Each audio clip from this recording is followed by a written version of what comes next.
Please please speaker साहब आप इनको छोड़ देना, इनको बोलने दे जो मर्जी बोलना है।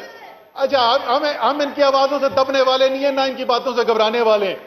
ये इन्होंने बात की कि इमरान खान ने बोला किसी को चोर और किसी को डाकू बोला और उससे जो है पाकिस्तान की सियासत खराब हो गई। सर, जनाब मोहतरम मियां मोहम्मद नवाज शरीफ 3 दफा के वजीर आजम पाकिस्तान, किसी को अगर वीडियो चाहिए वो भी दिखा देंगे। वो लोग जो आज इनके साथ बैठे हुए हैं, उनके वालदैन, उनके मरे हुए वालदैन को कहते हैं ये अंग्रेजों के कुत्ते नहलाते थे, ये गुफ्तगू ये किया करते थे। जो मोहतरमा बेनजीर भुट्टो के बारे में अल्फाज इस्तेमाल करते थे, मैं दोहरा भी नहीं सकता, वो आपने भी सुनी है, वो इन्होंने भी सुनी है कि क्या अल्फाज इस्तेमाल करते थे। जो चले गए सर, हिम्मत नहीं होती, सच सुनने की हिम्मत नहीं होती, सच सुनने की हिम्मत नहीं होती, ऐसे ही होता है, फिर जाना पड़ता है। Leader of opposition Asif Ali Zardari को क्या कहते थे? अली बाबा और 40 चोर। वो हमें याद दिला रहे थे कि इलेक्शन से पहले हमने क्या कहा। क्या इनको याद है? अगर नहीं याद है तो उसकी भी वीडियो दिखा देते हैं। कहते हैं पेट फाड़ूंगा, खम्भों से लटकाऊंगा, आसिफ जरदारी को पाकिस्तान की सड़कों पर घसीटूंगा। किधर गया वो पैसा? अगर वो पैसा ले आए होते तो शायद IMF जाने की जरूरत ना पड़ती। आखिरी जो मैं बात कर रहा था, आजकल ऑडियोज आती हैं, क्या कहा जाता है? स्पीकर साहब, ये तो ऑपोजिशन को हुकूमत वाले, हुकूमत को ऑपोजिशन वाले सख्त बातें बोलते हैं। चलें, ये पाकिस्तान की सियासत का हिस्सा रहा है। लेकिन सर मुझे ये बताएं कि सहाफियों के बारे में कभी आपने ऐसी गुफ्तगू सुनी है? और कोई छोटा मोटा लीडर नहीं, एक 30 साल 40 साल से सियासत करने वाला मियां नवाज शरीफ के करीब तरीन साथियों में से एक परवेज रशीद किससे बात कर रहे हैं? मरियम नवाज से बात कर रहे हैं। और वो कितने सीरियस है, वो कितने सीनियर है कि वो मरियम नवाज उनको अंकल कह रही हैं। अच्छी बात है, वो उनसे रिस्पेक्ट से बात कर रही हैं। परवेज रशीद साहब कहते हैं ये जो सहाफी हैं ये कुत्तों की तरह भौंकते हैं।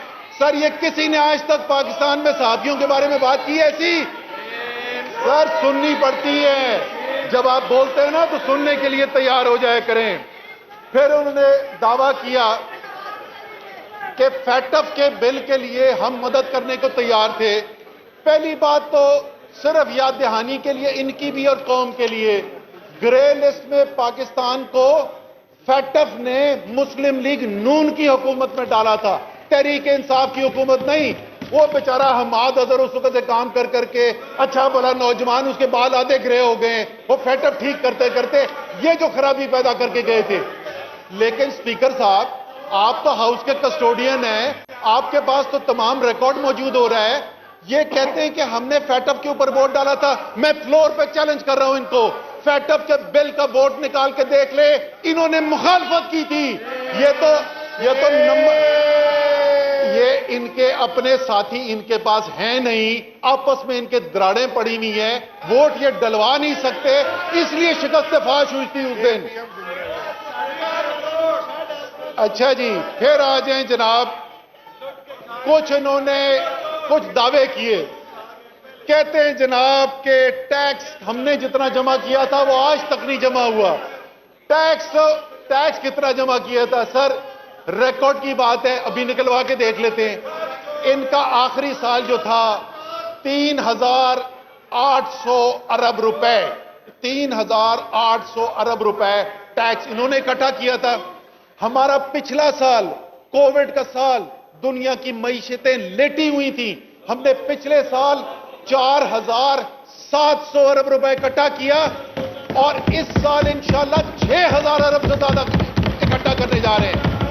यानी इन्होंने जितना टैक्स इकट्ठा किया था उससे 60% ज्यादा टैक्स इकट्ठा हो रहा है। दूसरा, इन्होंने दावा किया, एक तो खुदा की कसम मैं बोलता हूं कि मैंने पहले भी बोला है, ये मियां शहबाज शरीफ के साथ कुछ साजिश कर रहे हैं नून में। इनको तकरीर में जान जान के गलत अदाद शुमार बताए जाते हैं ताकि ये कोई स्टेटमेंट दें और उसके बाद सारी कौम के सामने नजर आ जाए कि वो स्टेटमेंट जो है उसको झुठलाया गया। वो बात कर रहे हैं सर्कुलर डेट, गर्दिशी कर्जे की बात कर रहे हैं। سر آخری سال مسلم لیگ نون کا جو تھا اس میں ایک سال میں 450 ارب روپے کا گردشی قرضے کے اندر اضافہ ہوا تھا، ریکارڈ کی بات۔ جو پچھلا سال ہمارا گزرا اس میں ایک سال میں 130 ارب روپے صرف اضافہ ہوا، یعنی ایک تہائی سے بھی کم ہو گیا۔ یہ ان کی پرفارمنس تھی، خدا کا واسطہ جس میں اپنی ذلت ہو، اپنی بستی ہو، اس چیز کو تنا ریز کیا کریں۔ پھر آگے جناب معیشت تباہ ہوگی، چلے اسپیکر صاحب اس کے اوپر بات کرتے ہیں، معیشت تباہ ہوئی کہ نہیں ہوئی۔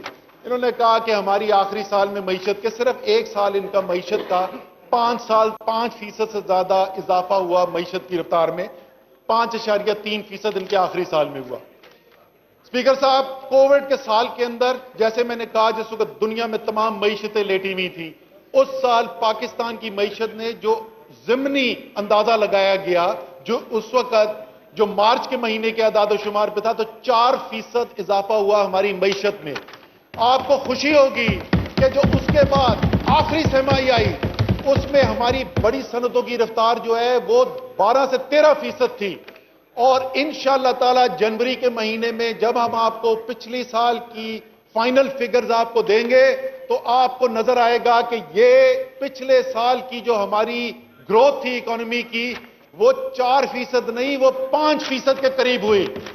اور انشاءاللہ تعالی اسی طریقے سے اس سال جو ہے 4.8% ہدف ہے، لیکن پہلا جو 6 ماہ گزرے ہیں اس کی بنیاد کے اوپر اب نظر آتا ہے انشاءاللہ تعالی یہ 5% یا اس سے زیادہ معیشت کی گروتھ اس سال دوبارہ ہونے والی ہے۔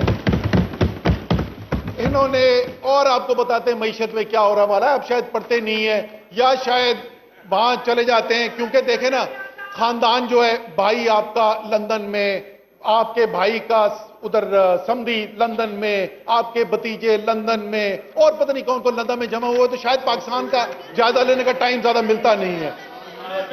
سر ہماری ایکسپورٹس جو دونوں حکومتیں ملا کر 10 سال کے اندر ان ایکسپورٹس کے اندر اضافہ نہیں ہو سکا۔ ہماری جو ایکسپورٹس تھی جو مسلم لیگ نون نے انہیرٹ کی آخری سال میں اس سے کم تھی۔ اسپیکر صاحب آپ کو بھی اور پاکستان کے عوام کو سن کر خوشی ہوگی کہ اس سال پہلے 6 ماہ کے اندر ہمارا 27 سے 28% اضافہ ہو رہا ہے صرف اس سال کے اندر ایکسپورٹ کا، اور جو پاکستان کی تاریخ کی سب سے زیادہ ایکسپورٹ ہونے جا رہی ہے۔ جو باہر بیٹھا ہوا پاکستانی ہے، کیونکہ اس کو عمران خان کی ذات پہ اعتماد ہے، اس کو اس حکومت کی دیانت پہ اعتماد ہے، ریکارڈ ترسیل زر ہوئی ہے باہر سے، غیر ملکی جو پاکستانی بیٹھے میں وہاں سے، پچھلے سال بھی ریکارڈ تھا، اس سال اس سے نیا بڑا ریکارڈ بننے والا ہے۔ ایکسپورٹس کے اندر بھی، ریمیٹنسز کے اندر بھی ریکارڈ اضافہ ہونے جا رہا ہے۔ آئی ٹی کی ایکسپورٹ مستقبل ہے جی، ٹیکنالوجی کی دنیا کے اندر کیا ہو رہا ہے۔ میں آؤں گا بھی آخر میں ایگریکلچر پہ، کیونکہ سب سے زیادہ پاکستانی اس سے ہوتے ہیں افیکٹ۔